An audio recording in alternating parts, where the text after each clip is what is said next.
O velho não vai desconfiar. Essa foi a frase que eu li na tela do celular do meu filho naquela manhã de sábado. Ele tinha esquecido o aparelho desbloqueado em cima da mesa da minha cozinha.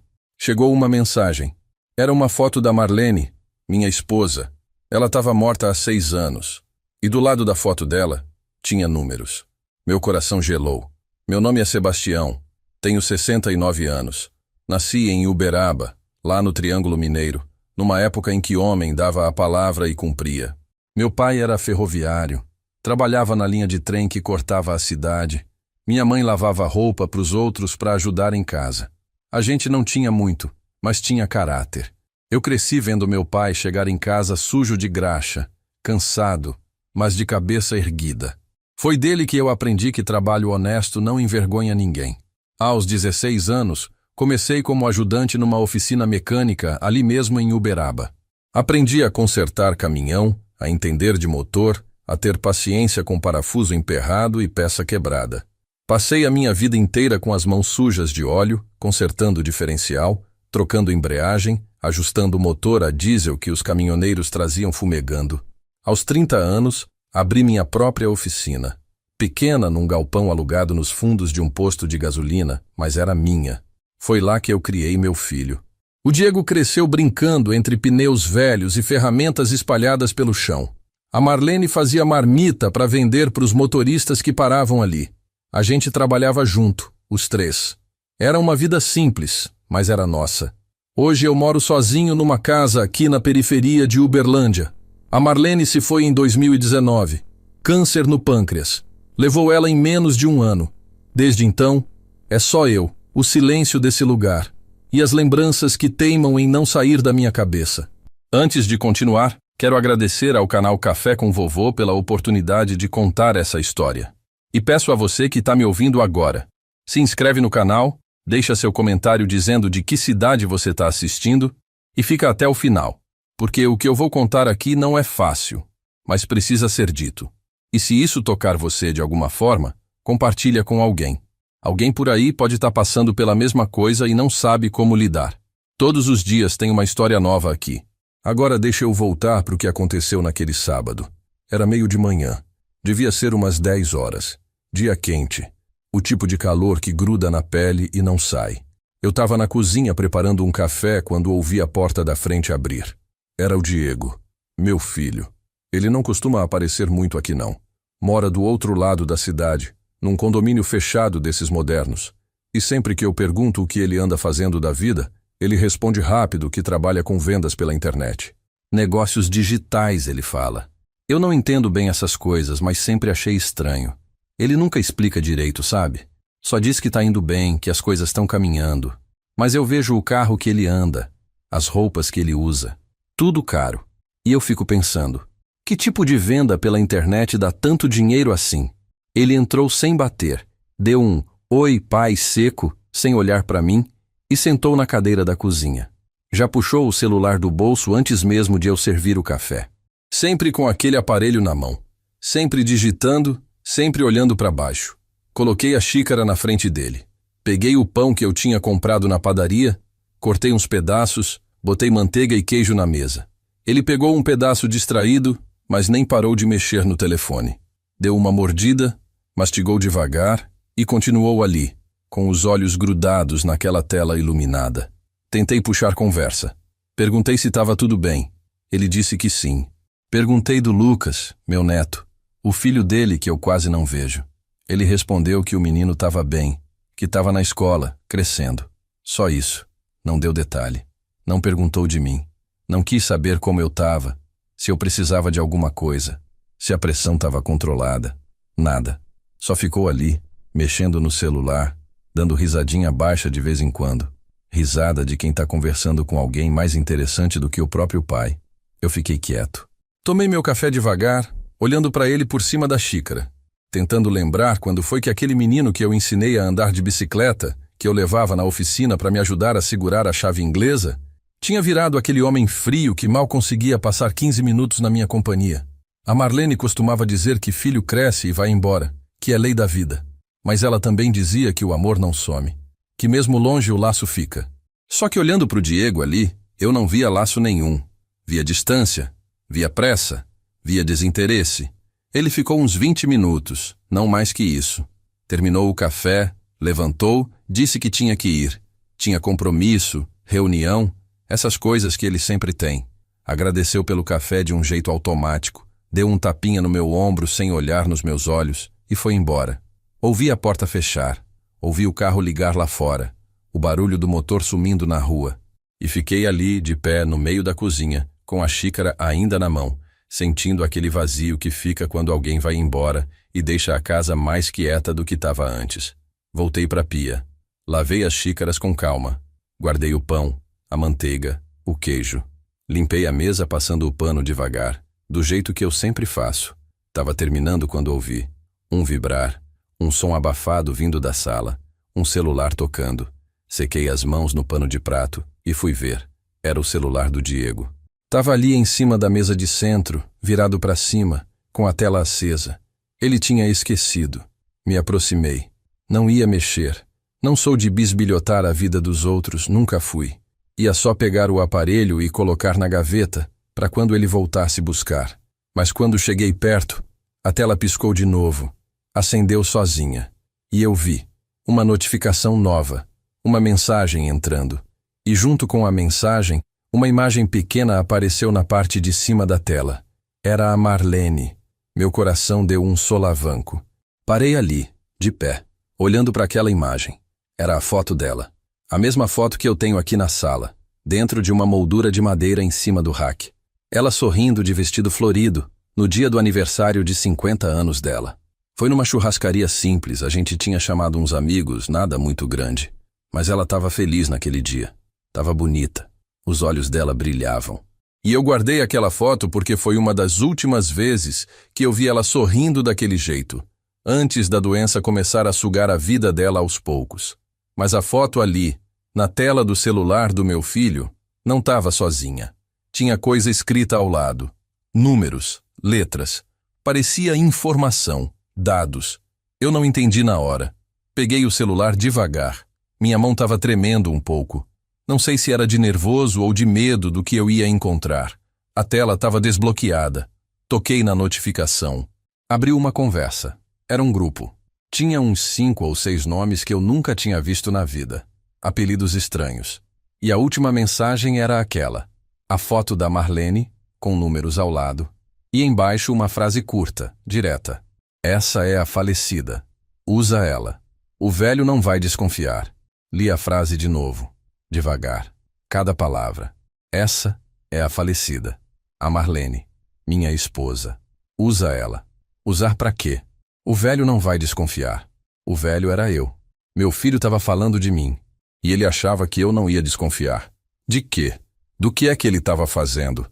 Por que a foto da mãe dele estava naquela conversa? Por que tinha números ao lado? Sentei no sofá porque minhas pernas ficaram fracas. Segurei o celular com as 2 mãos e fiquei olhando para aquela tela. Meu peito começou a apertar. Não era só tristeza. Era confusão. Era medo. Era raiva também. Mas uma raiva que eu ainda não sabia direito de quê. Subi a conversa um pouco, só para tentar entender. Tinha outras mensagens. Outras fotos que eu não conhecia. Nomes, números. Tudo meio embaralhado, mas dava para ver que tinha alguma coisa errada ali. Alguma coisa muito errada. Respirei fundo. Tentei acalmar o coração que estava batendo rápido demais. Olhei para a foto da Marlene na parede do outro lado da sala. Ela me olhava de volta com aquele sorriso dela. E eu pensei, o que é que está acontecendo aqui? O que é que meu filho está fazendo com a imagem da própria mãe?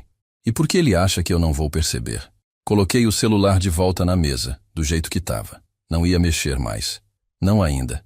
Levantei devagar e fui até a cozinha. Peguei um copo d'água. Bebi de uma vez. Fiquei ali, segurando o copo vazio, olhando pela janela para o quintal lá fora. As galinhas ciscando na terra. O varal vazio balançando com o vento. Tudo quieto. Tudo normal. Mas dentro de mim, nada estava normal. Alguma coisa tinha acabado de mudar. E eu sabia que não ia conseguir fingir que não tinha visto aquilo. Voltei para a sala. Sentei de novo no sofá. Olhei para o celular ali na mesa. Ele continuava piscando de vez em quando. Mensagens novas chegando. E eu fiquei ali, quieto, pensando no que fazer. Ligar para o Diego e perguntar? Confrontar ele assim de cara? Ou esperar? Tentar entender primeiro o que estava acontecendo? Eu não sabia. Só sabia que alguma coisa muito ruim estava rolando. E que de um jeito ou de outro, eu ia ter que descobrir o quê. Fiquei o resto daquele sábado pensando naquela frase. O velho não vai desconfiar. As palavras não saíam da minha cabeça. Rodavam ali, o tempo todo, enquanto eu tentava fazer as coisas normais do dia. Varri o quintal, reguei as plantas, dei comida para as galinhas. Mas era tudo automático. Minha cabeça estava longe, presa naquela conversa que eu tinha visto no celular do Diego. Ele só voltou buscar o telefone no final da tarde. Devia ser umas 5 horas quando ele bateu na porta. Entrou apressado. Nem esperou eu abrir direito. Esqueci meu celular aqui, pai. Viu onde tá? Apontei para a mesa da sala. Ele pegou rápido, olhou a tela, desbloqueou, passou o dedo algumas vezes. Deu uma olhada rápida, como quem tá conferindo se tá tudo certo. Depois guardou no bolso e olhou para mim. Valeu, pai. Tenho que ir. E foi embora de novo. Nem ficou 5 minutos. Nem perguntou se eu estava bem, se eu tinha almoçado, nada. Só pegou o telefone e vazou. Fiquei na porta vendo ele entrar no carro. Um carro bonito, importado, desses que custa mais que a minha casa inteira. Ele ligou o motor e saiu acelerando, levantando poeira na rua de terra. Quando o carro sumiu na esquina, fechei a porta devagar e voltei para dentro. Sentei na cadeira da cozinha e fiquei ali, quieto, olhando para o nada, tentando juntar as peças, tentando entender o que diabos meu filho estava fazendo. Naquela noite não consegui dormir direito. Fiquei revirando na cama, pensando. A foto da Marlene, os números, a frase. Usa ela. Usar para quê? Para enganar alguém? Para fingir que ela ainda estava viva? Mas por quê? E quem eram aquelas pessoas no grupo? O que o Diego tinha se metido? Levantei da cama umas 3 da manhã. Fui para a cozinha. Fiz um café fraco. Sentei na mesa e acendi a luz. Peguei um caderno velho que eu tinha na gaveta. Aquele que eu usava para anotar os serviços da oficina antigamente. Abri numa página em branco e comecei a escrever. Anotei tudo o que eu lembrava daquela conversa. Os nomes que eu tinha visto. As palavras. A frase. Escrever me ajudou a organizar a cabeça. Sempre foi assim comigo. Quando as coisas ficavam confusas, eu anotava. Era um jeito de botar ordem no caos. Olhei para o que eu tinha escrito. Não era muita coisa, mas era alguma coisa. Era um começo. E eu sabia que se eu quisesse entender o que estava acontecendo, eu ia ter que ir devagar, com calma, sem desespero. Do mesmo jeito que eu consertava um motor quebrado, passo a passo, peça por peça, até descobrir onde estava o problema. No domingo de manhã, acordei cedo. Tomei meu café, me arrumei e saí. Fui até a casa da dona Neuza, minha vizinha. Ela é uma senhora de uns 70 anos, viúva.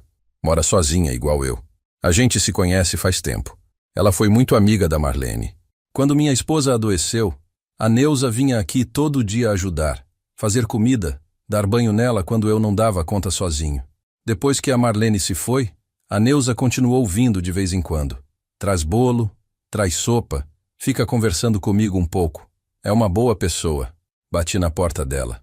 Ela abriu com um sorriso. Ô Tião, que surpresa. Entra, entra. Entrei. A casa dela cheira a café e a sabão em pó. Tudo sempre limpinho, organizado. Ela me ofereceu café, mas eu disse que já tinha tomado. A gente sentou na salinha dela. Tinha um ventilador velho girando no canto, fazendo barulho. Vim te pedir uma coisa, Neuza, eu disse. Ela me olhou curiosa. Pode falar. Respirei fundo. Você tem computador, né? Ou tablet, essas coisas? Ela assentiu. Tenho um tablet que meu filho me deu. Uso para ver receita, essas coisas. Por quê? Expliquei que eu precisava entender melhor sobre internet. Sobre como funcionam esses negócios online, essas conversas em grupo. Não contei o motivo de verdade. Só disse que era curiosidade, que eu queria aprender. Ela achou graça. Ué, Tião, você querendo entrar pro mundo moderno agora? Dei uma risada sem graça. Vai que eu aprendo alguma coisa, né? Ela foi buscar o tablet. Sentou do meu lado e começou a me explicar. Como mexia, como entrava em conversa, como funcionava foto, mensagem, essas coisas. Eu prestei atenção em tudo. Fiz pergunta. Anotei mentalmente. A Neuza ficou uns 40 minutos me ensinando. Quando achei que já tinha aprendido o básico, agradeci e fui embora. Voltei para casa e fiquei pensando. Eu precisava ver aquele celular de novo. Precisava olhar com mais calma, entender direito o que estava escrito ali. Mas como? O Diego não ia deixar o telefone aqui de novo tão cedo. E eu não podia pedir para ver. Não podia levantar suspeita. Então, eu teria que esperar uma oportunidade. E torcer para que ela aparecesse logo. Passou a semana inteira. Segunda, terça, quarta. Dias normais. Eu acordava, tomava café, fazia minhas coisas. Ia no mercado, pagava conta, conversava com o pessoal da rua. Mas minha cabeça não parava. Ficava voltando para aquela frase. Para a foto da Marlene. Eu olhava para a moldura na sala e sentia um aperto no peito. Como que ele faz isso? Como que um filho usa a imagem da própria mãe para fazer safadeza? Porque eu tinha certeza agora. Era safadeza. Golpe. Coisa errada. Só não sabia ainda que tipo de golpe. Mas ia descobrir. Na quinta-feira à noite, o telefone tocou. Era o Diego. Oi, pai. Tudo bem? Respondi que sim. Escuta, amanhã eu vou passar aí de manhã. Vou deixar o Lucas com você umas horinhas. Tenho uma reunião importante e a mãe dele não pode ficar com ele. Meu coração deu um pulo. O Lucas, meu neto. Eu via aquele menino tão pouco. 3, 4 vezes por ano, quando muito. E agora o Diego ia trazer ele aqui. Claro, eu disse. Que horas? Umas 9. Volto buscar ele na hora do almoço. Desliguei o telefone e fiquei pensando. O Diego vinha aqui. E ia ficar pelo menos uns minutos. Talvez fosse a chance que eu precisava. Na sexta de manhã, acordei mais cedo que o normal. Arrumei a casa. Comprei bolacha, suco, essas coisas que criança gosta. Às 9 em ponto, ouvi o carro parar na frente. Abri a porta. O Diego estava saindo do carro com o Lucas pela mão. O menino é pequenininho, magrelo, cabelo espetado, carinha de sono. Bom dia, pai, o Diego disse. Bom dia, meu filho. Bom dia, Lucas. O menino me olhou meio tímido e deu um oi, vô, baixinho. Eles entraram. O Diego estava apressado, como sempre. Olha, eu volto meio-dia, tá bom? Qualquer coisa me liga. Eu disse que estava tudo certo, que podia ficar tranquilo. O Diego abaixou, deu um beijo na testa do Lucas e saiu. Mas antes de fechar a porta, ele parou. Voltou. Esqueci meu carregador no carro. Já volto. Saiu correndo. Olhei para o Lucas. Ele estava parado no meio da sala, segurando uma mochilinha. Vem cá, meu neto. Vamos tomar um suco? Ele assentiu. Fomos para a cozinha. Eu abri a geladeira, peguei o suco, servi num copo. O menino sentou na cadeira e bebeu devagar, olhando em volta, quieto. Criança calma, educada, mas distante. Como se não me conhecesse direito. E era verdade. Ele não me conhecia. O Diego não deixava. Ouvi o barulho da porta abrindo. O Diego voltou, passou pela sala, pegou não sei o quê e foi embora de vez. Ouvi o carro ligar e sair. Fiquei ali com o Lucas. O menino terminou o suco e me olhou. Vô, posso ver televisão? Claro, meu filho. Levei ele para a sala, liguei a TV, coloquei num canal de desenho. Ele sentou no sofá, grudou os olhos na tela. Eu sentei do lado dele. Fiquei ali um tempo, só olhando. Pensando em como aquele menino era a cara do Diego quando pequeno. A mesma testa, o mesmo jeito de franzir a sobrancelha. Depois de uns 20 minutos, o Lucas começou a ficar entediado. Vô, tem brinquedo? Eu não tinha brinquedo nenhum aqui.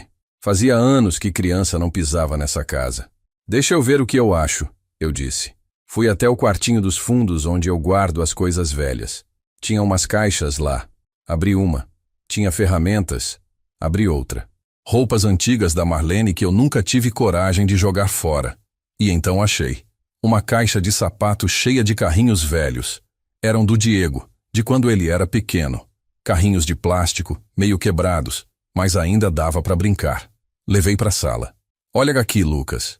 Eram do seu pai quando ele era da sua idade. Os olhos do menino brilharam. Ele pegou os carrinhos e começou a brincar ali no chão. Fiquei sentado olhando ele brincar. E pensei, esse menino não tem culpa de nada. Ele é inocente. Não sabe que o pai dele está metido em coisa errada. Não sabe que a avó dele, que ele nem chegou a conhecer, está sendo usada para enganar gente. E naquele momento, olhando para o Lucas ali, eu senti uma coisa crescer dentro de mim. Não era só raiva do Diego. Era uma vontade de proteger aquele menino, de fazer o certo, porque se eu não fizesse nada, um dia aquele garoto ia crescer e descobrir que o pai dele era um safado, e ia sofrer com isso. Ia carregar essa vergonha pro resto da vida. Levantei e fui até a cozinha. Peguei meu celular velho, abri a câmera, voltei para a sala. O Lucas continuava brincando, distraído. Sentei de novo e fiquei pensando no que eu ia fazer, pensando em como eu ia descobrir a verdade. E enquanto eu pensava, o menino levantou a cabeça e me olhou. Vô, você é legal. Sorri para ele. Você também, meu neto. Você também. O Diego voltou buscar o Lucas pontualmente ao meio-dia. Tocou a campainha, entrou rápido, pegou o menino pela mão e foi embora. Mal olhou para mim. Só disse "Valeu, pai", e saiu. O Lucas acenou da janela do carro quando eles foram embora. Eu acenei de volta, mas meu peito estava apertado. Não era pela despedida. Era porque eu tinha passado a manhã inteira com meu neto e percebi o quanto eu não conhecia aquele menino. O quanto o Diego me afastou dele. E isso doía mais do que eu imaginava. Fechei a porta e voltei para dentro. A casa ficou quieta de novo. Os carrinhos velhos ainda estavam espalhados no chão da sala. Me abaixei e comecei a juntar, um por um. Cada carrinho me trazia uma lembrança. O Diego brincando aqui nessa mesma sala. A Marlene chamando ele para almoçar. Eu chegando do trabalho e encontrando ele dormindo no sofá, com os brinquedos espalhados em volta. Era uma época boa. Simples, mas boa. E eu me perguntei, quando foi que tudo mudou? Quando foi que meu filho virou esse homem que eu não reconheço mais? Guardei os carrinhos de volta na caixa e levei para o quartinho dos fundos. Quando voltei para a sala, meu olhar caiu na moldura da Marlene. Fiquei ali parado, olhando para a foto dela. Marlene, eu disse baixinho, se você tivesse aqui, o que você faria? Fiquei esperando como se ela fosse responder, mas só tinha o silêncio, o barulho do ventilador rodando, o som da rua lá fora, nada mais. Suspirei fundo e sentei no sofá. Precisava pensar, precisava decidir o que fazer. Passei o resto do dia quebrando a cabeça. Jantar eu nem fiz direito. Esquentei uma sopa que a dona Neuza tinha trazido na semana passada, tomei meia tigela e joguei o resto fora. Não estava com fome. Estava inquieto. Deitei cedo, mas não dormi. Fiquei olhando para o teto, revirando na cama, pensando naquela conversa que eu tinha visto. Nos nomes, nos números, na frase maldita. O velho não vai desconfiar. Cada vez que eu lembrava, dava vontade de socar a parede. Mas eu não sou homem de violência. Nunca fui. Sempre resolvi as coisas na conversa, no olho. Mas dessa vez era diferente. Porque eu não sabia ainda o tamanho da encrenca que meu filho tinha se metido. No sábado de manhã, acordei com uma ideia na cabeça. Precisava de ajuda. Alguém que entendesse dessas coisas modernas, de internet, de celular, de golpe online. Pensei em quem poderia me ajudar. E lembrei do Valdecir. O Valdecir era meu ex-sócio. A gente trabalhou junto na oficina por quase 20 anos. Ele era mais novo que eu, uns 10 anos de diferença. Quando eu fechei a oficina, ele abriu a própria dele em outro bairro. A gente perdeu contato, mas eu sabia que ele ainda estava por aí.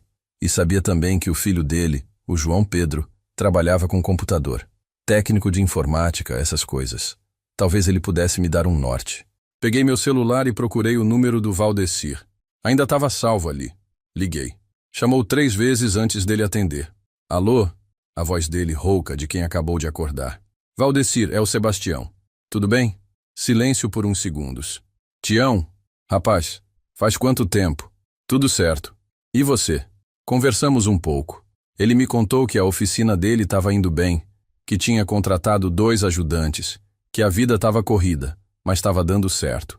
Eu disse que estava tudo tranquilo por aqui, aposentado, tocando a vida. Depois de uns minutos de conversa mole, fui direto ao ponto. Valdecir, preciso de uma ajuda. É sobre celular, internet, essas coisas. Seu filho ainda mexe com isso?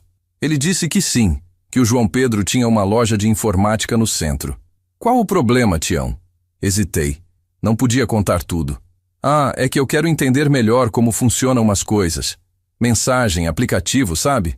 Tô meio por fora. Ele riu. Rapaz, você também resolveu entrar para o mundo digital? Pois olha, passa lá na loja segunda-feira. O João Pedro vai te ajudar. Vou ligar para ele e avisar. Agradeci. Desliguei o telefone e respirei aliviado. Era um começo. Segunda-feira eu ia até lá. Ia conversar com o rapaz. Ia tentar entender melhor essa história toda, porque eu tinha certeza agora de que o Diego estava metido em coisa séria. E eu não ia cruzar os braços. O resto do fim de semana arrastou. Domingo foi longo. Fui na missa de manhã, como sempre faço.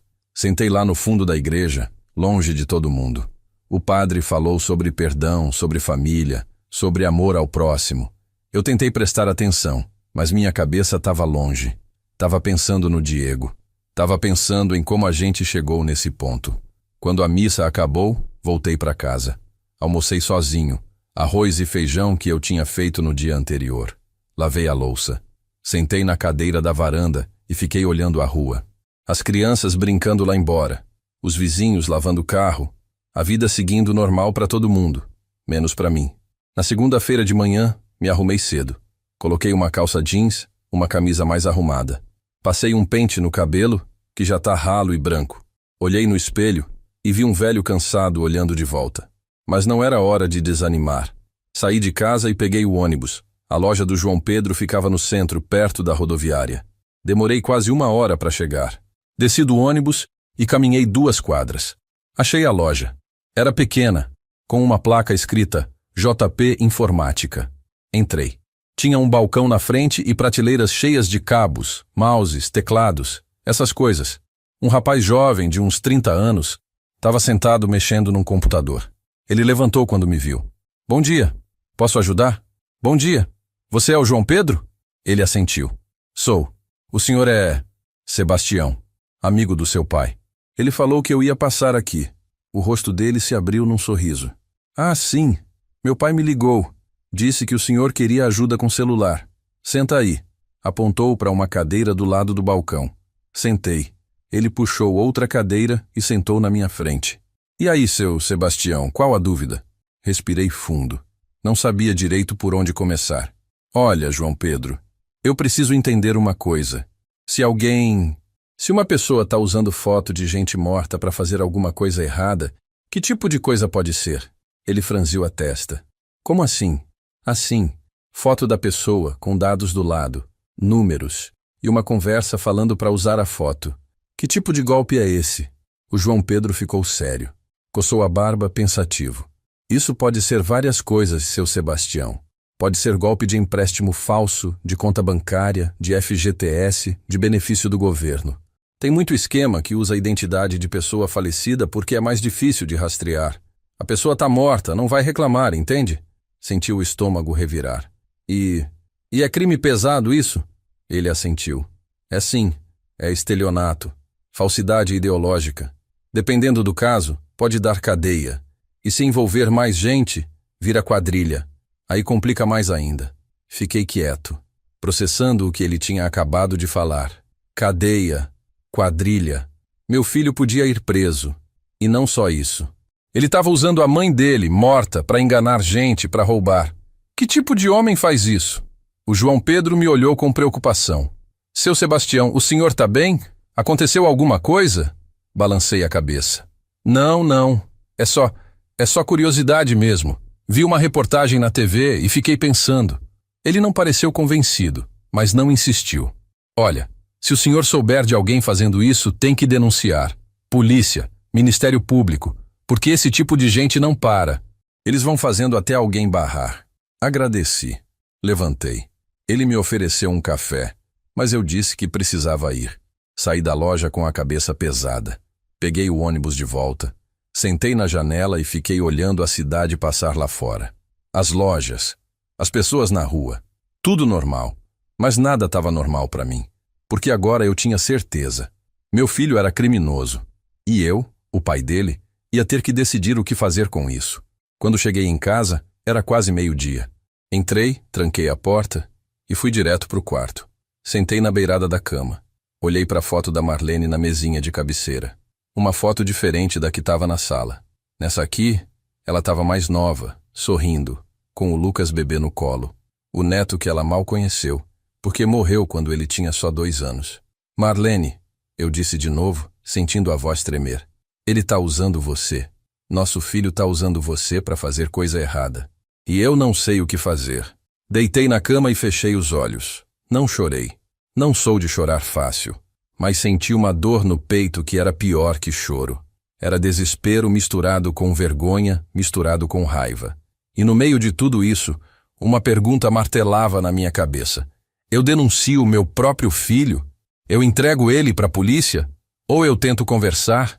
Tento fazer ele parar? Mas como? Como que eu converso com alguém que me olha como se eu fosse um estorvo? Como que eu ensino caráter para um homem de 42 anos que já escolheu o caminho errado? Fiquei deitado ali por horas, sem dormir, só pensando. E quando o sol começou a se pôr lá fora, tingindo o quarto de laranja, eu tomei uma decisão. Eu não ia denunciar ele. Ainda não. Mas também não ia deixar barato. Eu ia investigar mais. Ia descobrir a fundo o que ele estava fazendo. Quem estava envolvido. Quanto dinheiro tinha nisso. E quando eu soubesse tudo, aí sim eu ia agir. Do meu jeito.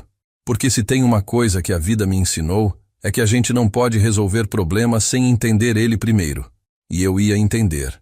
Nem que fosse a última coisa que eu fizesse. Na terça-feira de manhã, acordei com um plano na cabeça. Se eu queria descobrir o que o Diego estava fazendo de verdade, eu precisava de provas.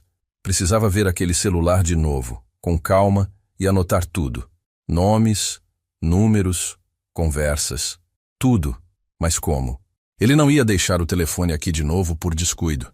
Eu ia ter que criar uma situação. Ia ter que ser esperto. Tomei meu café pensando nisso. E então me veio uma ideia. O aniversário do Lucas era dali a 2 semanas, dia 12 de novembro. Eu podia usar isso. Ligar para o Diego, dizer que queria fazer um almoço para o menino, que fazia tempo que a gente não comemorava nada junto, que eu sentia falta disso. Ele provavelmente ia aceitar, só para não parecer mau filho. E se ele viesse aqui, com a família, talvez eu conseguisse um momento sozinho com aquele celular. Peguei o telefone e liguei. O Diego atendeu no terceiro toque. Oi, pai. Oi, meu filho. Tudo bem? Tudo. Que foi? A voz dele era seca, impaciente, como sempre. Olha, tava pensando aqui. O aniversário do Lucas tá chegando, né? Que dia é mesmo? Dia 12. Por quê? Queria fazer um almoço para ele aqui em casa. Faz tempo que a gente não comemora nada junto. O que você acha? Silêncio do outro lado. Eu quase conseguia ouvir ele pensando, procurando desculpa. Ah, pai, não sei não. A gente sempre faz festa para os amiguinhos dele, sabe como é. Não precisa ser festa, eu disse, tentando soar natural. Só um almoço em família. Eu, você, a Patrícia e o Lucas. Faço aquela macarronada que ele gostou outro dia. Compro um bolo. Coisa simples. Mais silêncio. Depois ele suspirou. Tá bom, pai, a gente vai. Mas não precisa fazer muita coisa não, viu? Pode deixar. Que horas vocês chegam? 12h tá bom. Fechado então. Até lá. Desliguei e fiquei olhando para o telefone. Primeira parte feita. Agora eu tinha 2 semanas para me preparar. Nos dias seguintes fiquei remoendo o plano na cabeça. Eu sabia que não ia ser fácil. O Diego vivia grudado naquele celular. Mas todo mundo tem um momento de distração. Um momento em que deixa o telefone de lado. E eu ia estar atento, esperando esse momento. Não podia errar. Não ia ter segunda chance. Comecei a me preparar. Fui no mercado, comprei as coisas para o almoço. Massa, molho, carne moída, queijo. Comprei refrigerante, suco para criança. Fui na padaria encomendar um bolo simples, com o nome do Lucas escrito em cima. Quando a moça perguntou que sabor, eu disse chocolate. Criança gosta de chocolate. Paguei adiantado. Ela disse que ia ficar pronto no sábado de manhã. Limpei a casa de cima a baixo. Varri, passei pano, tirei a poeira dos móveis. Arrumei a mesa da sala com uma toalha limpa que a Marlene guardava para ocasiões especiais. Lavei as cortinas. Deixei tudo cheirando a sabão e a limpeza. Queria que o Diego visse que eu tinha caprichado. Queria que ele se sentisse bem-vindo. Não porque eu estava feliz com ele, mas porque eu precisava que ele baixasse a guarda. No sábado de manhã, acordei às 6. Fui buscar o bolo na padaria. Voltei para casa e comecei a cozinhar. Refoquei a carne moída com cebola, alho, tomate. Coloquei para cozinhar devagar, daquele jeito que deixa a casa inteira cheirosa. Cozinhei o macarrão, escorri, misturei no molho. Arrumei tudo em travessas. Coloquei o bolo na geladeira. Às 11h30, estava tudo pronto. A mesa posta, a comida quentinha, a casa arrumada. Tomei um banho rápido, vesti uma roupa limpa e fiquei esperando. 12:00 em ponto, ouvi o carro parar na frente. Fui até a porta. O Diego estava descendo do carro. A Patrícia, a mulher dele, saiu do outro lado. Ela é uma mulher bonita, sempre bem arrumada, mas fria. Nunca gostou muito de mim. Acho que ela acha que eu sou velho demais, que não entendo nada da vida moderna deles. O Lucas saiu do banco de trás com uma camiseta do Homem-Aranha. Quando me viu, deu um sorrisinho tímido. Feliz aniversário, meu neto! Abri os braços. Ele veio correndo e me abraçou. O abraço durou pouco, mas esquentou meu peito. Entraram todos. O Diego olhou em volta, surpreso. Nossa, pai, a casa tá diferente. Limpei tudo, eu disse. Afinal, não é todo dia que meu neto faz aniversário. A Patrícia deu um sorriso forçado. Que cheiro bom, seu Sebastião. É a macarronada. Vamos sentar. Eles sentaram à mesa. Servi a comida. O Lucas atacou o prato com vontade. O Diego comeu devagar, mexendo no celular enquanto mastigava. A Patrícia comia pouco, sempre de olho no filho. Tentei puxar conversa. Perguntei do trabalho do Diego. Ele disse que estava tudo bem, corrido, mas bem. Perguntei da escola do Lucas. A Patrícia respondeu que ele estava indo bem, tirando notas boas. A conversa era travada, forçada, mas eu fingia que estava tudo normal. Quando terminamos de comer, levantei para buscar o bolo. Espera aí que eu vou pegar a surpresa. Fui até a cozinha, acendi as velinhas, apaguei a luz da sala e voltei cantando parabéns. O Lucas sorriu. A gente cantou junto. Ele apagou as velas de uma vez batendo palma. Cortei o bolo. Servi pedaços para todo mundo. O menino comeu com gosto, lambuzando a boca de chocolate. Foi nesse momento que eu percebi. O Diego tinha deixado o celular na mesa, do lado do prato dele. E ele estava distraído, conversando com a Patrícia sobre alguma coisa, de costas para mim. Meu coração acelerou. Era agora. Tinha que ser rápido.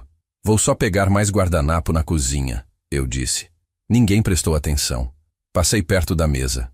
Peguei o celular num movimento rápido e guardei no bolso da calça. Entrei na cozinha. Minha mão estava tremendo. Desbloqueei o aparelho. Ainda estava sem senha. Entrei nas mensagens. Procurei o grupo que eu tinha visto antes. Achei. Comecei a rolar a conversa para cima, lendo rápido. Tinha conversas novas, mais fotos, mais nomes. Vi um print de documento, vi valores, 15.000 aqui, 20.000 ali. Vi uma mensagem do Diego dizendo: consegui mais 2 identidades. Já tá tudo pronto para segunda-feira. Meu sangue gelou. Tirei foto da tela com meu celular velho. Várias fotos. Dos nomes, dos valores, das mensagens. Minha mão suava frio. Ouvi a voz do Diego lá fora. Cadê meu celular? Entrei em pânico. Saí correndo da cozinha. Aqui, filho. Caiu no chão, peguei para não quebrar. Entreguei para ele. Ele pegou, olhou para a tela, olhou para mim. Por um segundo, senti que ele desconfiou. Mas então ele só guardou no bolso e voltou a conversar com a mulher. Respirei fundo. Tinha conseguido. Tinha as provas. Agora eu sabia. Meu filho não estava só usando a foto da mãe. Ele estava no meio de um esquema grande, com várias pessoas, movimentando dinheiro. E ele ia continuar. Segunda-feira ele já tinha coisa nova planejada. Senti uma mistura de alívio e desespero. Alívio porque agora eu tinha certeza. Desespero porque não sabia o que fazer com aquela certeza. Depois que eles foram embora, fiquei sozinho com aquele peso no peito. A casa voltou para o silêncio de sempre. Lavei a louça devagar, guardei as sobras da comida na geladeira, joguei fora os pratos descartáveis. Mas minha cabeça não parava. Ficava voltando para as fotos que eu tinha tirado do celular do Diego. Precisava olhar com calma, entender direitinho o que eu tinha visto. Sentei na mesa da cozinha e peguei meu celular velho. Abri as fotos, ampliei uma por uma. Eram 7 fotos no total. Na primeira dava para ver o nome do grupo. Família Forte. Que ironia. Família. Tinha 5 pessoas no grupo além do Diego. Nomes de apelido, coisa de bandido mesmo. Tinha um tal de Ratão, outro chamado Pezão, uma mulher com o nome de Drica e mais 2 que só tinham inicial.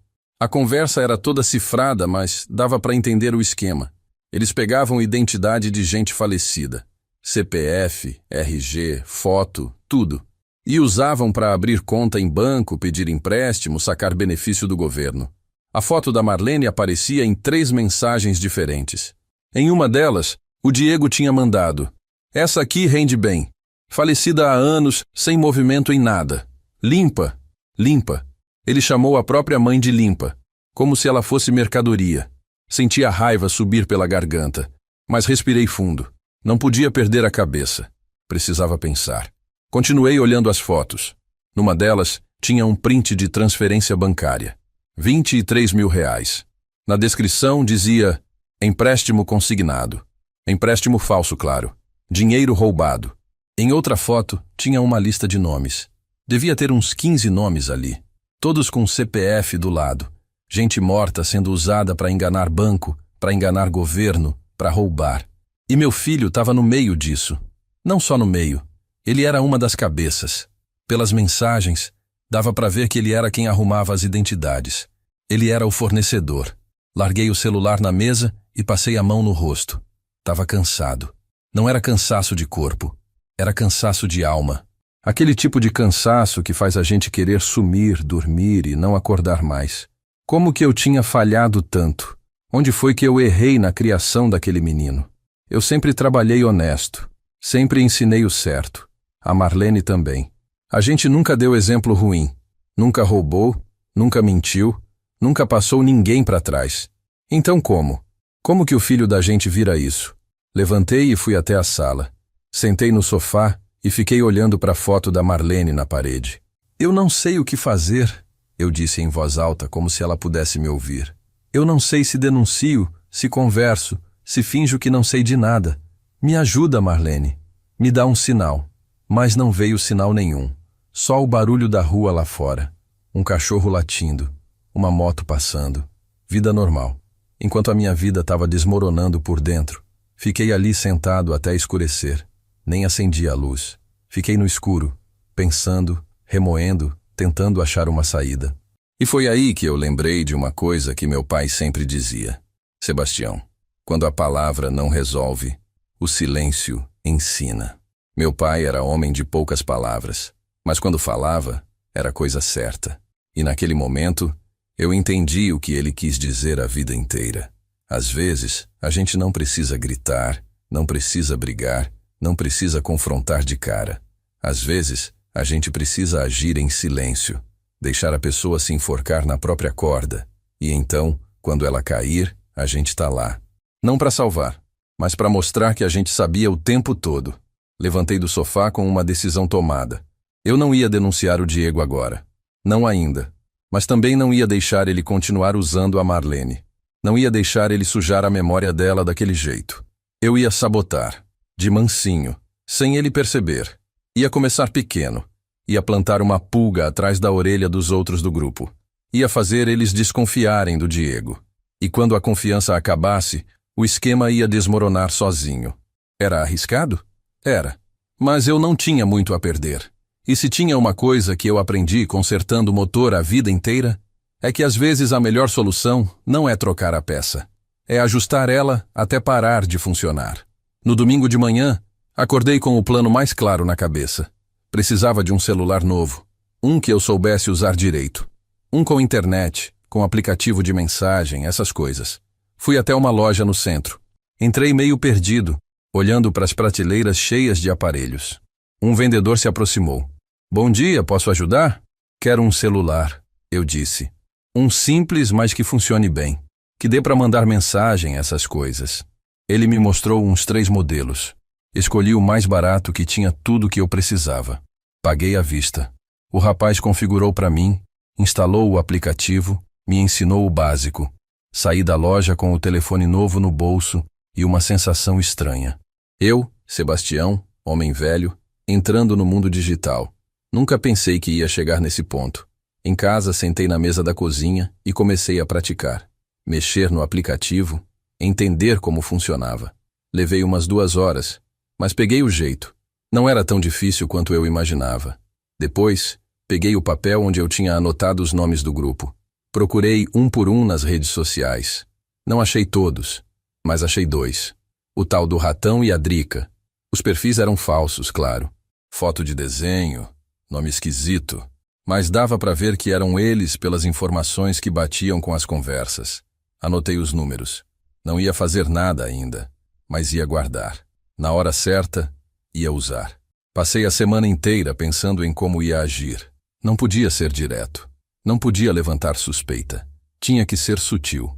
Plantar a semente da desconfiança devagar. Deixar ela crescer sozinha. Na quarta-feira à noite, tive uma ideia. Criei um perfil falso. Coloquei uma foto genérica, um nome qualquer. Entrei num daqueles sites de mensagem anônima e mandei um recado pro ratão. Curto, direto. Cuidado com o parceiro de vocês. Ele tá repassando informação. Não assinei. Não dei detalhe. Só joguei a bomba e saí. No dia seguinte fiz a mesma coisa com a Drica. Mandei outra mensagem. Tá vazando coisa do grupo. Alguém aí não é confiável. De novo, sem assinar, sem explicar. Só plantei a pulga. Sabia que eles iam ficar com o pé atrás. Bandido desconfia de tudo. É da natureza. E quando começa a desconfiança, o grupo racha. Sempre racha. Fiquei os dias seguintes esperando. Não tinha como saber se tinha dado certo. Não tinha como entrar naquele grupo e ver o que estavam falando. Mas eu tinha fé. Fé que a desconfiança ia crescer. Que eles iam começar a se estranhar. E que mais cedo ou mais tarde, o Diego ia sentir o baque. Enquanto isso, eu continuava vivendo minha vida normal. Acordava, tomava café, ia no mercado, conversava com os vizinhos. Como se nada tivesse acontecido. Como se eu não tivesse descoberto que meu filho era criminoso. Como se eu não tivesse decidido destruir o esquema dele por dentro. Mas por dentro, eu estava em guerra. Uma guerra silenciosa. Uma guerra que ninguém via. Só eu e minha consciência. E toda noite, antes de dormir, eu olhava para a foto da Marlene e pedia desculpa. Desculpa por ela ter virado ferramenta de bandido. Desculpa por não ter criado o filho direito. Desculpa por tudo. E prometia para ela que eu ia consertar. Do meu jeito, no meu tempo, mas ia consertar. Porque se tem uma coisa que a vida me ensinou, é que erro tem que ser corrigido. E filho, ou não filho, errado é errado. E justiça, mesmo que demore, tem que ser feita. 10 dias se passaram desde que eu mandei aquelas mensagens anônimas. 10 dias de silêncio da minha parte, mas de barulho na minha cabeça. Eu não tinha como saber se tinha funcionado. Não tinha como espiar o grupo deles, ver se a desconfiança tinha pegado. Só podia esperar. E esperar sempre foi a parte mais difícil para mim. Sou homem de ação, de resolver logo, de botar a mão na massa. Mas dessa vez, eu precisava ter paciência. Deixar o veneno fazer efeito devagar. Continuei minha rotina.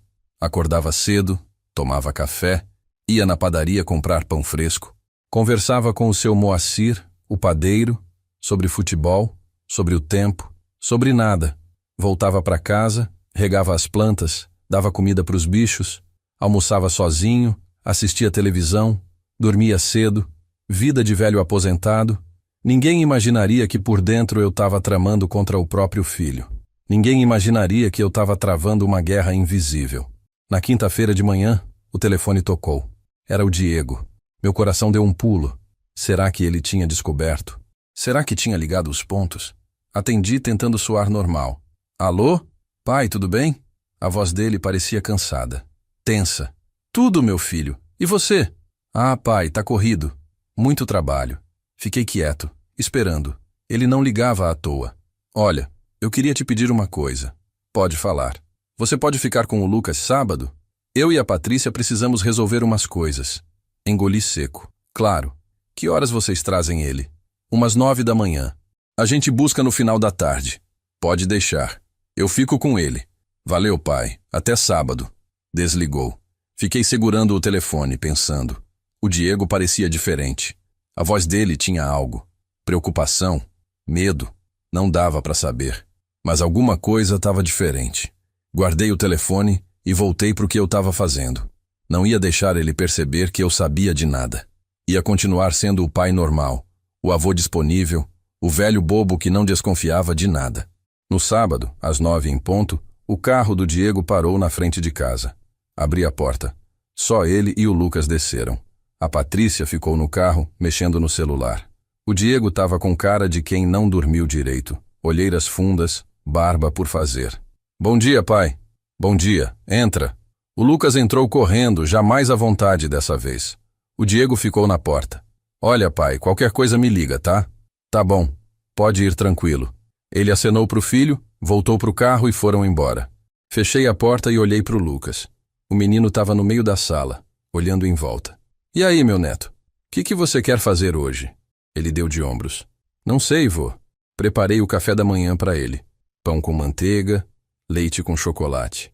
Ele comeu devagar, balançando as perninhas na cadeira. Depois fomos para a sala. Liguei a televisão no canal de desenho. Ele sentou no sofá e ficou assistindo. Eu sentei do lado dele, mas minha cabeça estava longe. Estava pensando na cara do Diego, no jeito tenso dele. Alguma coisa estava acontecendo.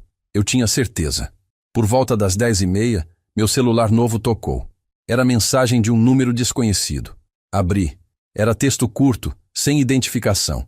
Seu filho está sendo investigado. Cuidado. Meu sangue gelou. Li de novo. Apaguei a mensagem na hora. Olhei para o Lucas. Ele continuava entretido com o desenho, alheio a tudo. Levantei e fui para a cozinha. Sentei na cadeira, segurando o telefone, tentando entender. Quem tinha mandado aquilo? Era alguém do grupo dele? Era a polícia? Era a armadilha? Minha cabeça rodava.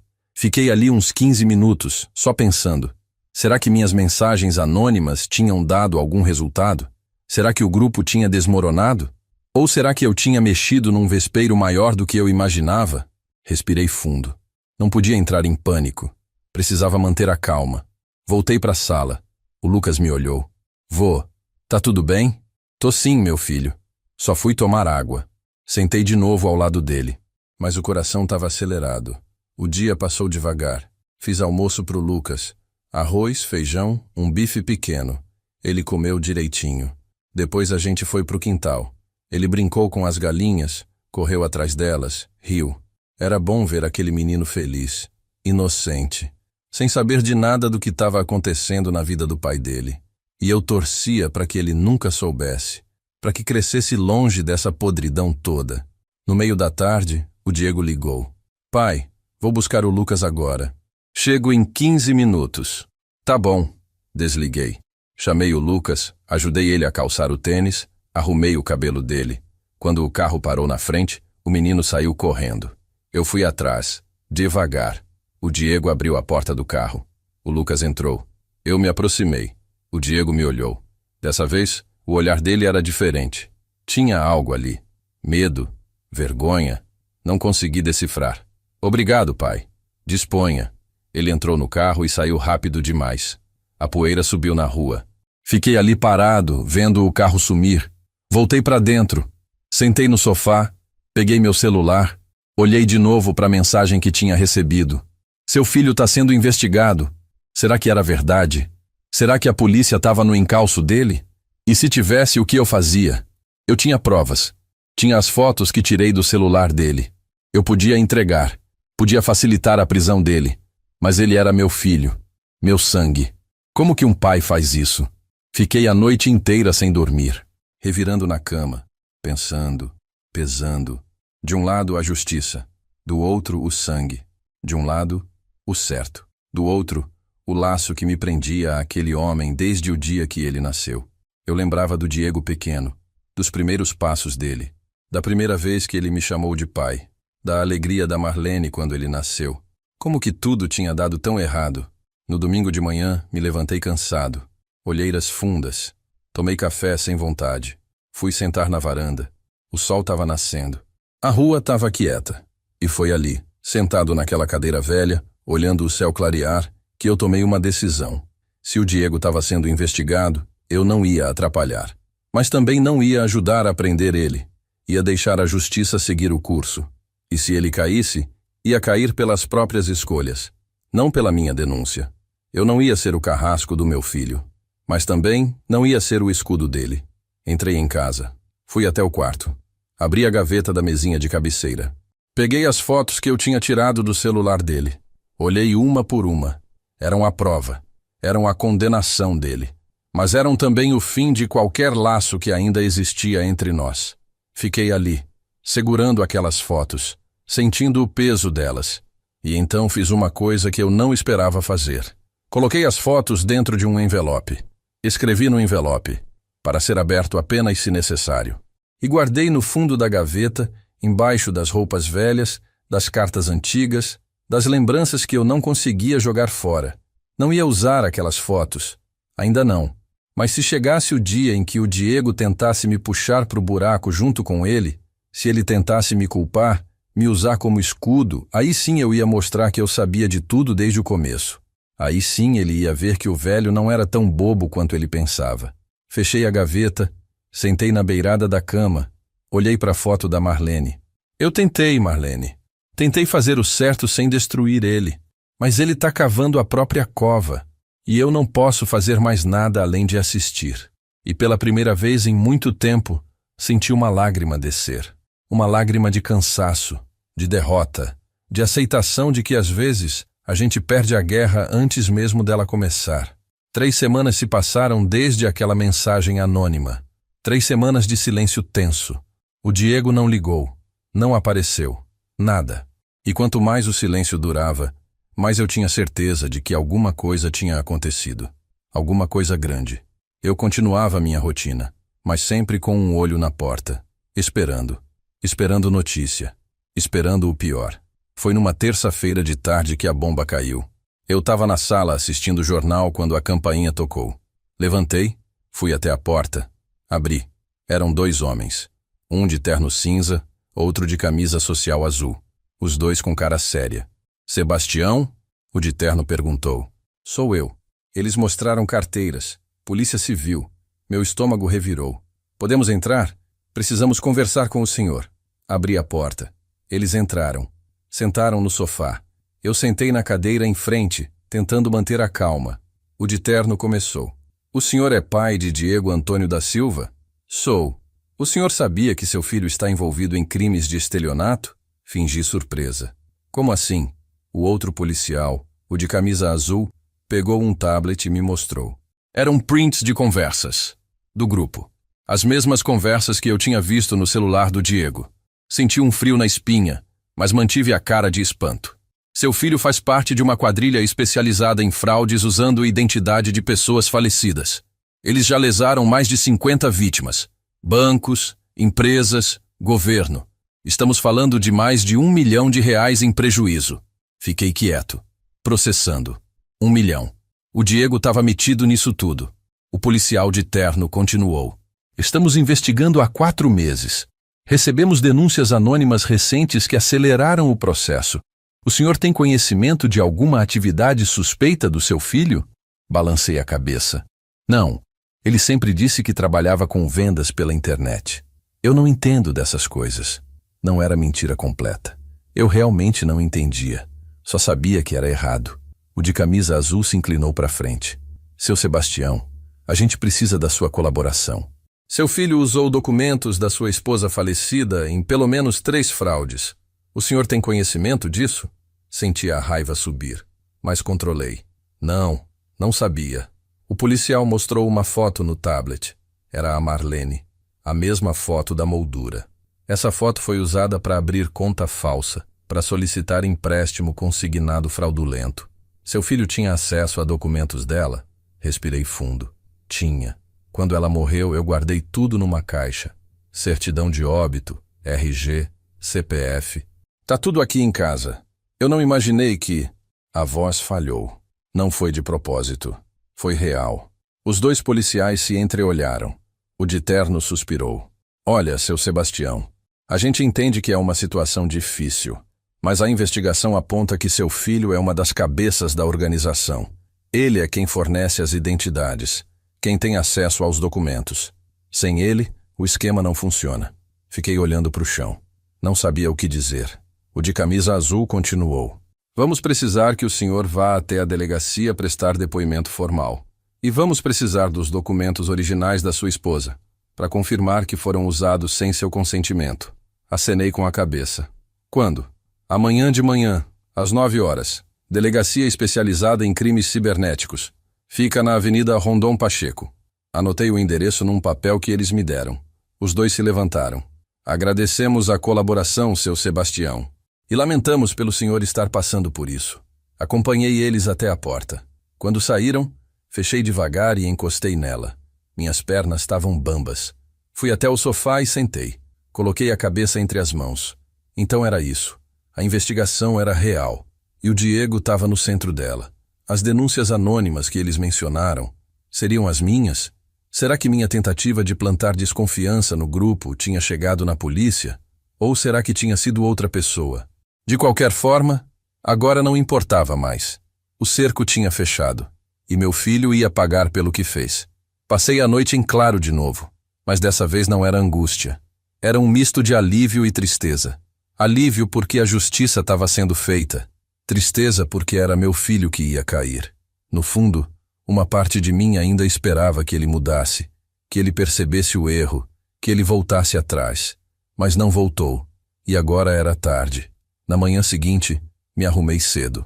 Coloquei uma calça social, uma camisa de botão, peguei a caixa com os documentos da Marlene. Certidão de óbito, RG, CPF, tudo. Guardei tudo numa sacola. Peguei o ônibus até a delegacia. Cheguei 15 minutos antes das 9. Entrei. O lugar cheirava a papel velho e café requentado. Tinha gente esperando nos bancos. Me dirigi ao balcão. Vim prestar depoimento. Sobre a investigação do Diego Antônio. A moça anotou meu nome e me pediu para esperar. Meia hora depois me chamaram. Entrei numa sala pequena. Tinha uma mesa, 3 cadeiras, um computador. O policial de terno de ontem estava lá, junto com uma delegada. Ela se apresentou. Doutora Carla, responsável pela investigação. Apertei a mão dela. Sentei. A delegada foi direto ao ponto. Seu Sebastião, vou fazer algumas perguntas. O senhor responde com calma e com a verdade, tá bom? Sim, senhora. Ela começou. Perguntou sobre a Marlene, quando ela morreu, onde eu guardava os documentos dela. Se alguém além de mim tinha acesso. Respondi tudo. Disse que o Diego sabia onde ficava a caixa, que ele tinha vindo aqui algumas vezes, que podia ter pego os documentos quando eu não estava olhando. Não era mentira. Era verdade. Eu só não contei que eu sabia do esquema fazia tempo. Isso eu guardei para mim. A delegada então me mostrou prints das conversas. Algumas eu já tinha visto. Outras não. Tinha uma conversa onde o Diego dizia: "O velho não percebe nada. Pode usar tranquilo." Ver aquilo escrito ali, na tela, na frente de gente estranha, me cortou por dentro. Mas não demonstrei. Mantive a cara firme. A delegada me olhou. "O senhor nunca desconfiou de nada?" Balancei a cabeça. "Nunca. Eu confiava nele. Era meu filho." A voz saiu baixa, real. Depois de quase 2 horas terminaram. A delegada me agradeceu. Disse que eu podia ir. Mas antes de sair, ela falou mais uma coisa. "Seu Sebastião, a prisão do seu filho e dos comparsas deve acontecer nos próximos dias. A gente vai precisar do senhor como testemunha no processo. O senhor está preparado para isso?" Olhei para ela. "Eu só quero que a justiça seja feita, doutora. Seja lá o que isso signifique." Ela assentiu. "Entendo. Obrigada pela colaboração." Saí da delegacia com a sacola vazia. Os documentos da Marlene tinham ficado lá, para serem usados como prova. Prova contra meu próprio filho. No ônibus de volta, fiquei olhando pela janela. A cidade passava. Gente na rua vivendo suas vidas, trabalhando, rindo, conversando. Vida normal. E eu ali, voltando para casa depois de ajudar a prender meu filho. Não com denúncia direta, mas com a verdade, com os documentos, com meu depoimento. Era o certo? Era. Mas doía como se fosse o errado. Cheguei em casa no final da manhã. Entrei. Tranquei a porta. Fui direto pro quarto. Sentei na beirada da cama. Peguei a foto da Marlene. "Acabou, meu amor. A justiça tá sendo feita. Você não vai mais ser usada pra coisa errada. Eu prometi que ia consertar. E consertei. Do jeito que eu pude." Abracei a foto. E dessa vez, deixei as lágrimas caírem. Lágrimas de alívio. Lágrimas de dor. Lágrimas de um pai que tinha perdido o filho muito antes da prisão. Porque filho não é só sangue. É caráter. É escolha. E o Diego tinha escolhido o caminho errado. Agora ia pagar por isso. E eu, mesmo com o coração partido, sabia que tinha feito o certo. Passou uma semana. 7 dias de espera. Eu acordava todo dia esperando ouvir no rádio, ver na televisão, receber uma ligação. Mas nada. O silêncio era pesado. Eu sabia que a operação estava para acontecer. A delegada tinha dito que seria em breve. mas não sabia quando, nem como. Só sabia que ia acontecer. Na quinta-feira de manhã, o telefone tocou cedo. Eram 7 e pouco. Atendi. Era um número desconhecido. Alô? Seu Sebastião? Aqui é a delegada Carla. A operação vai acontecer hoje, às 10 horas. Achei que o senhor gostaria de saber. Meu coração disparou. Obrigado por avisar, doutora. De nada. Qualquer coisa, a gente entra em contato. Desligou. Fiquei parado com o telefone na mão. Era hoje. Em poucas horas, meu filho ia ser preso. Olhei para o relógio. 7h15. Tinha menos de 3 horas. Sentei na cadeira da cozinha. Minha cabeça começou a rodar. Será que eu devia ligar para ele? Avisar? Dar uma última chance? Mas chance para quê? Para ele fugir? Para continuar fazendo o que fazia? Não. Eu não podia fazer isso. Não devia. Mas era meu filho. Meu sangue. Fiquei ali sentado, travado, até passar das 8. Então me levantei. Tomei banho. Me vesti. Não sabia o que fazer. Não conseguia ficar em casa esperando. Precisava sair. Andar. Pensar. Peguei a carteira e saí. Fui caminhando sem rumo. Passei pela padaria. Pelo mercadinho. Pela praça. As pessoas me cumprimentavam. Bom dia, seu Tião. Eu respondia automático, mas não estava ali de verdade. Estava longe, muito longe. Acabei parando num banco da praça. Sentei. Olhei para o relógio. 9h40. Faltava 20 minutos. 20 minutos e a vida do meu filho ia mudar para sempre. E a minha também. Porque depois disso não tinha volta. Ele ia saber que eu sabia. Que eu colaborei. Que eu não fiz nada para impedir. E o ódio dele ia ser pior que qualquer prisão. Às 10 horas, meu celular tocou. Era mensagem. Da delegada. Operação concluída. 5 prisões efetuadas, incluindo seu filho. Obrigada pela colaboração. Li a mensagem 3 vezes. 5 prisões, incluindo seu filho. Pronto. Tinha acontecido. O Diego estava preso. Guardei o celular. Fiquei olhando pro nada. Não senti alívio. Não senti tristeza. Não senti nada. Só um vazio enorme. Levantei e voltei para casa devagar. Quando cheguei, eram quase 11. Entrei. Sentei no sofá. Liguei a televisão. Coloquei no canal de notícias local. Fiquei esperando. Passou meia hora até aparecer. Polícia Civil realiza operação contra a quadrilha de estelionato.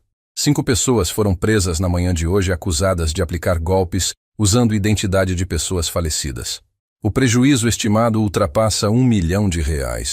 Mostraram imagens dos presos sendo levados. De costas, algemados. Não dava para ver o rosto, mas eu sabia. Um deles era meu filho. Desliguei a televisão. Fiquei sentado no silêncio. A casa parecia maior, mais vazia, mais fria. Levantei e fui até o quarto. Abri a gaveta. Peguei o envelope com as fotos que eu tinha tirado do celular do Diego. Olhei para ele. Não precisava mais daquilo. A polícia já tinha provas suficientes. Rasguei o envelope. Rasguei as fotos. Joguei tudo no lixo. Era o passado. Agora tinha que lidar com o presente. No final da tarde, o telefone tocou. Era a Patrícia. A voz dela era de desespero. Seu Sebastião, o Diego foi preso. A polícia veio de manhã, levou ele algemado. Eu não sei o que fazer. O Lucas viu tudo. Tá chorando, perguntando pelo pai. Eu não sei o que dizer para ele. Respirei fundo. Calma, Patrícia. Onde você tá? Em casa, com o Lucas. Fica aí, eu vou aí. Desliguei. Peguei a chave, a carteira e saí.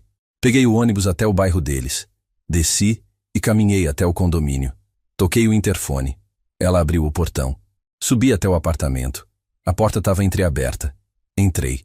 A Patrícia estava sentada no sofá, de olhos vermelhos. O Lucas estava no quarto. Ouvi o choro dele de longe. Sentei do lado dela. Me conta o que aconteceu. Ela fungou. De manhã cedo bateram na porta. Eram uns 6 policiais. Tinham mandado de prisão. Entraram, reviraram tudo, pegaram computador, celular, documentos e levaram o Diego. Ele nem conseguiu falar nada. Só olhou para mim e para o Lucas e saiu. O menino ficou apavorado. Fiquei quieto. Não sabia o que dizer. Ela me olhou. O senhor sabia de alguma coisa? A pergunta me pegou de surpresa. Como assim? A polícia disse que ele estava sendo investigado há meses, que usou até documentos da sua falecida esposa.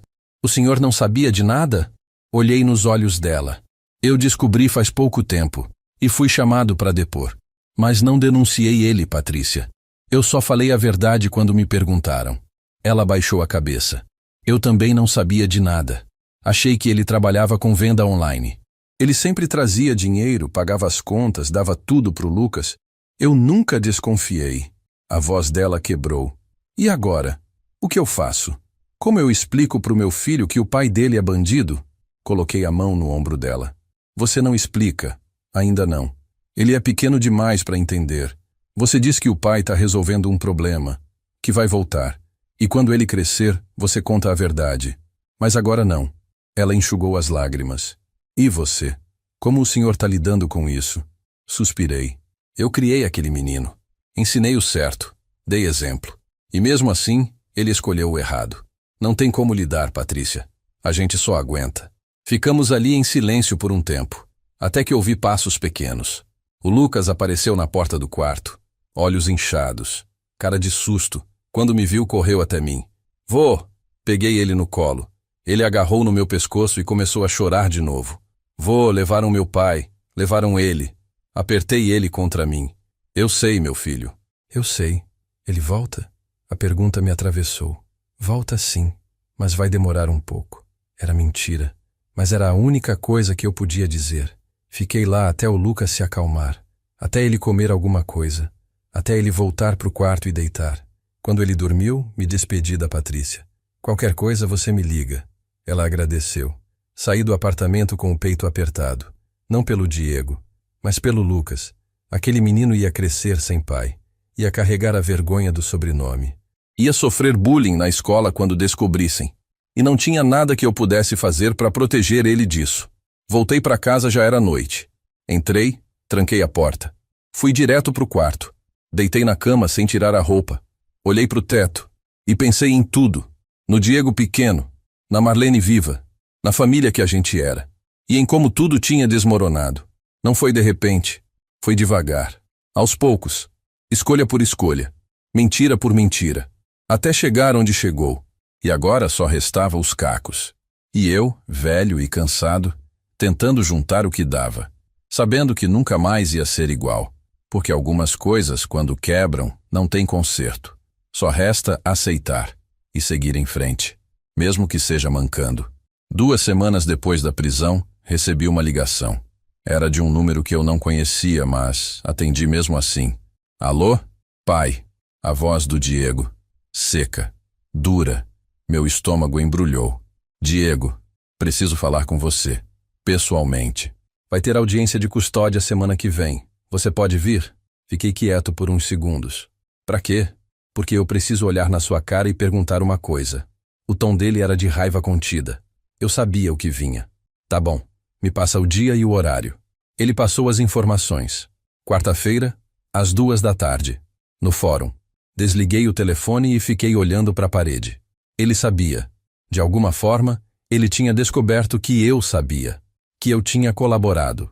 E agora queria o confronto. Parte de mim queria fugir. Não ir. Deixar para lá. Mas a outra parte, a parte que ainda era pai, sabia que eu tinha que encarar. Tinha que ouvir o que ele tinha para dizer. E tinha que falar o que eu tinha para falar também. A semana passou devagar. Cada dia parecia ter 40 horas. Eu não conseguia fazer nada direito. Queimei comida. Esqueci de tomar remédio. Passava horas sentado na cadeira da varanda só olhando o nada. A dona Neuza veio me visitar na terça. Trouxe um bolo. Sentou comigo na cozinha. Tião, você tá muito magro. Tá se alimentando direitinho? Dei de ombros. Tô comendo. Ela me olhou com aquele jeito de quem sabe que tem coisa errada. Soube do Diego. Saiu até no jornal. Baixei a cabeça. Saiu. Como você tá? Suspirei. Nem sei, Neuza. Nem sei. Ela pegou na minha mão. Olha, Tião. Filho, a gente não escolhe o caminho que ele toma. A gente ensina, mostra o certo, dá exemplo. Mas a escolha é dele. Você não tem culpa.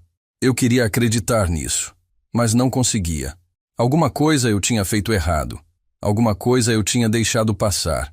E agora era tarde demais para consertar. A Neuza ficou mais um pouco. A gente conversou sobre outras coisas. Sobre o tempo, sobre os vizinhos. Qualquer coisa para tirar minha cabeça daquele buraco. Quando ela foi embora, agradeci. Ela era uma boa pessoa, uma das poucas que restava na minha vida. Na quarta-feira, acordei cedo. Tomei banho demorado. Me barbeei pela primeira vez em semanas. Vesti a roupa mais decente que eu tinha. Calça social preta, camisa branca, sapato engraxado. Olhei no espelho. Vi um homem velho, cansado, mas de pé. Ainda de pé. Saí de casa às 12h30. Peguei o ônibus até o centro. Desci em frente ao fórum. Um prédio grande, cinza, cheio de gente entrando e saindo.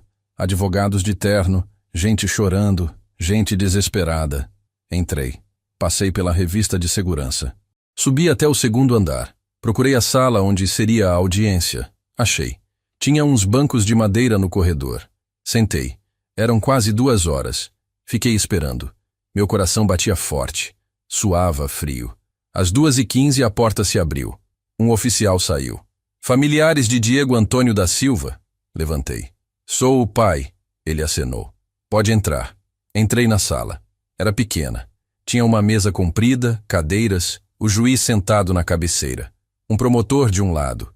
Do outro, o advogado do Diego. E lá no fundo, ele, sentado, algemado, de uniforme laranja da cadeia. Quando me viu, o olhar dele mudou. Ficou duro, cheio de ódio. Sentei no banco indicado. O juiz explicou o procedimento. Falou sobre a prisão preventiva, sobre as acusações, sobre os direitos dele. Eu mal ouvi. Só ficava olhando para o Diego. E ele olhando para mim. Quando o juiz terminou, perguntou se alguém queria se manifestar. O advogado do Diego falou. Pediu liberdade provisória. Disse que ele tinha residência fixa, família, que não ia fugir. O promotor rebateu. Disse que ele era reincidente em má conduta, que havia risco de obstrução da justiça, que a prisão era necessária. O juiz ouviu os dois e decidiu manter a prisão. O Diego nem se mexeu, só ficou olhando para baixo. Quando acabou, o oficial disse que eu podia ter 5 minutos com ele, numa salinha do lado. Levaram o Diego para lá. Eu fui atrás. Entramos. O oficial ficou do lado de fora, mas com a porta entreaberta. Ficamos ali, de pé, um de frente para o outro. Ele falou primeiro. Você sabia, né? A voz dele era baixa, mas cortante. Sabia. Ele deu uma risada sem graça. Desde quando? Desde o dia que você esqueceu seu celular aqui em casa. Ele apertou os olhos. E você não fez nada. Só ficou esperando. Eu tentei sabotar o esquema. Mandei mensagens anônimas para o pessoal do grupo. Tentei fazer vocês se estranharem. Ele balançou a cabeça, incrédulo. Você fez isso? Assenti. Fiz, porque eu não ia deixar você continuar usando sua mãe. Usando a Marlene, a mulher que te criou, que morreu se acabando por você. Você transformou ela em ferramenta de bandido, Diego. E eu não ia aceitar isso calado.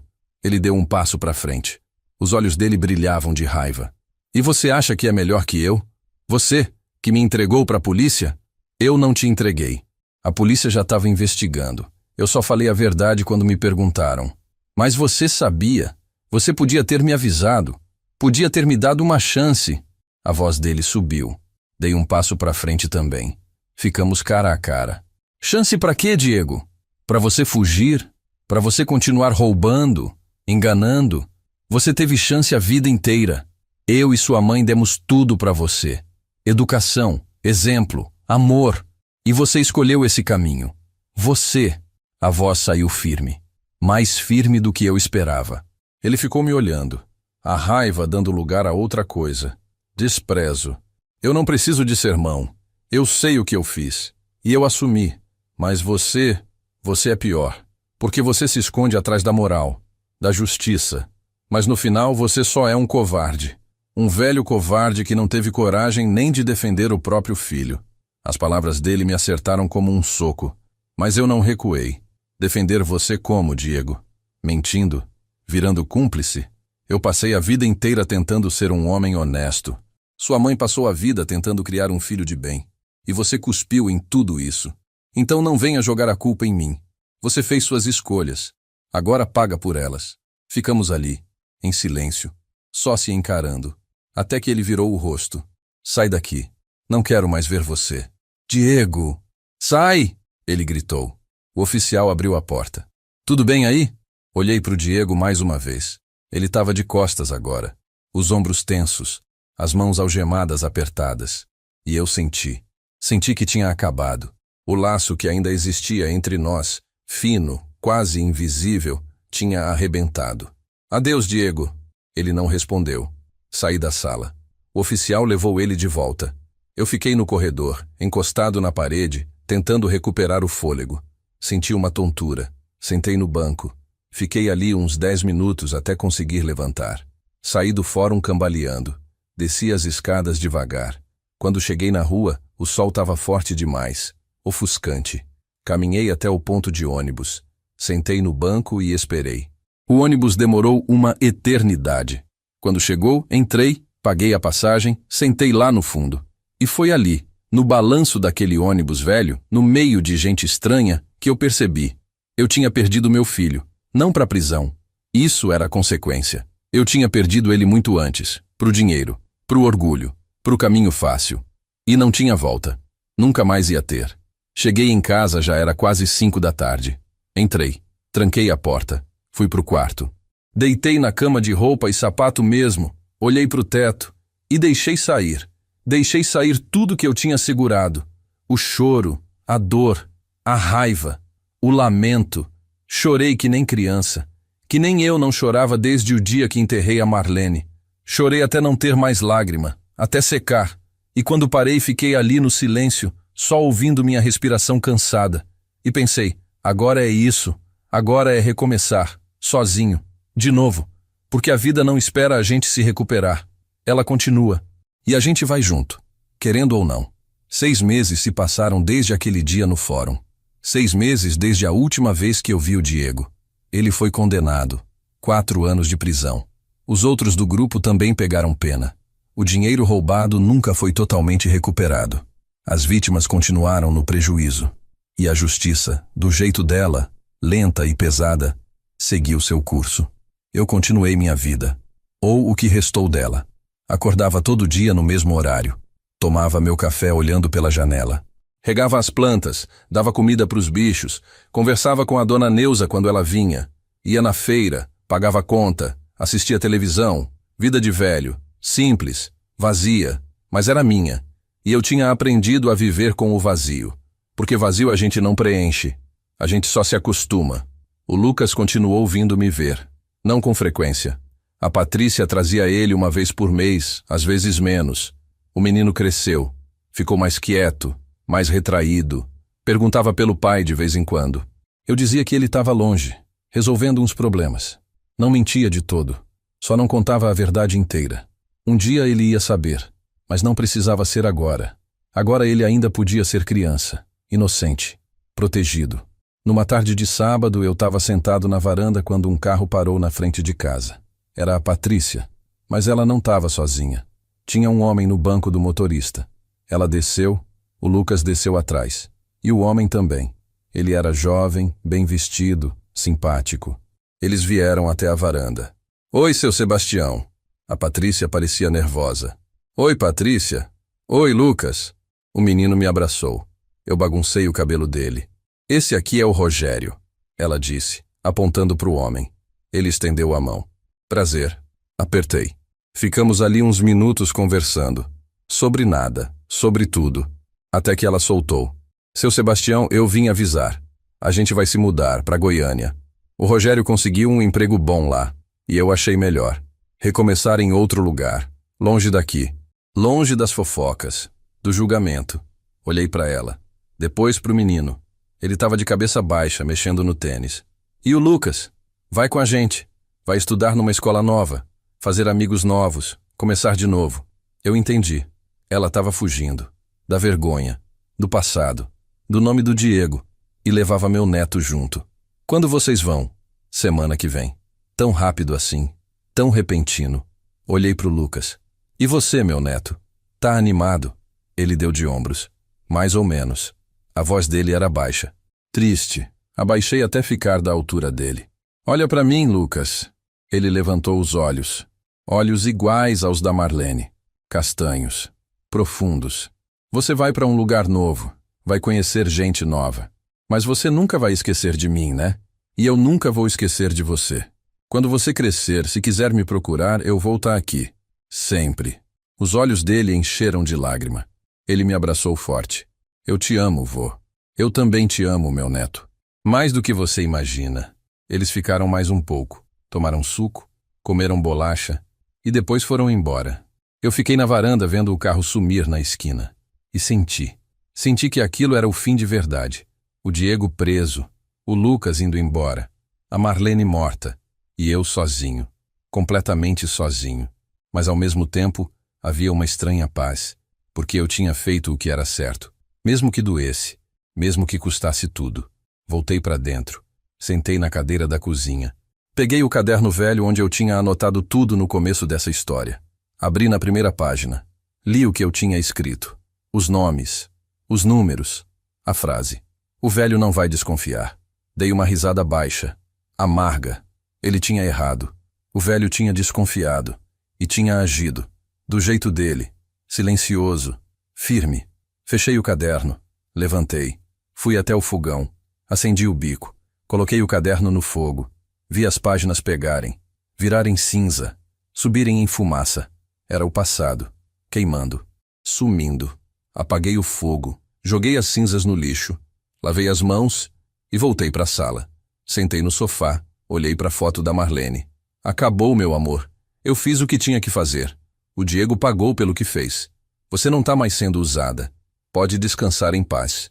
E eu vou continuar aqui, vivendo, um dia de cada vez, até chegar minha hora de te encontrar de novo.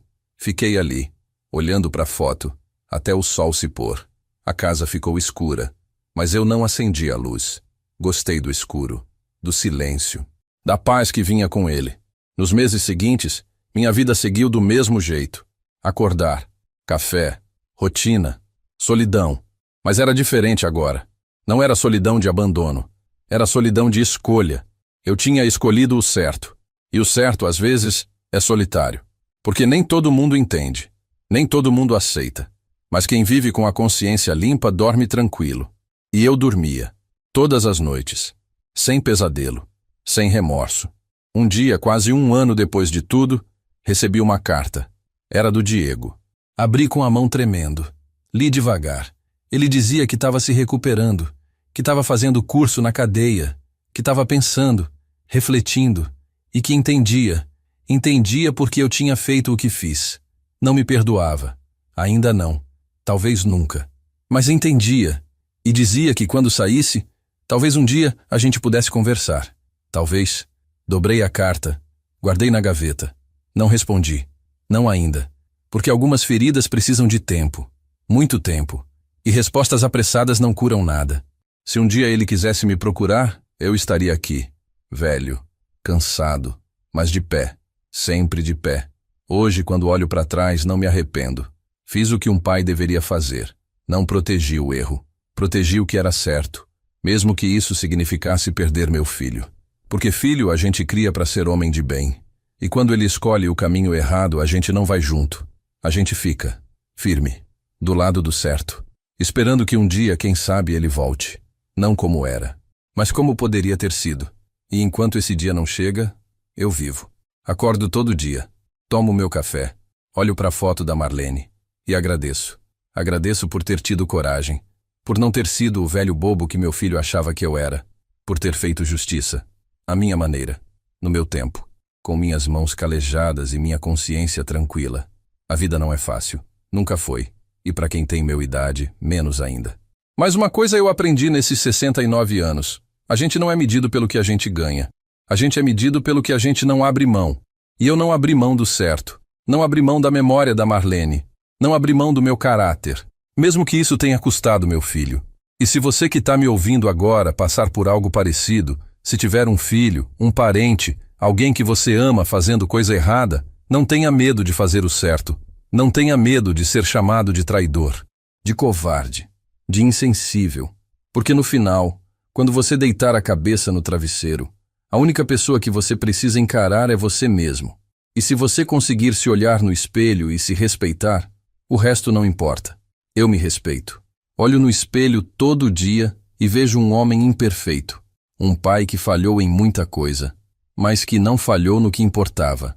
No caráter, na honestidade, na coragem de fazer o difícil quando o fácil era só fechar os olhos. E isso, no fim das contas, é o que fica. Não o dinheiro, não o sucesso, não o conforto. O que fica é quem você foi quando ninguém estava olhando, quando a escolha era só sua, entre o certo e o errado. E eu escolhi o certo. Sempre escolhi. E se tiver que escolher de novo, escolheria igual. Porque essa é minha história. A história de um velho que não aceitou ser passado para trás, que fez justiça, que perdeu o filho, mas não perdeu a si mesmo. E isso, meu amigo, isso não tem preço.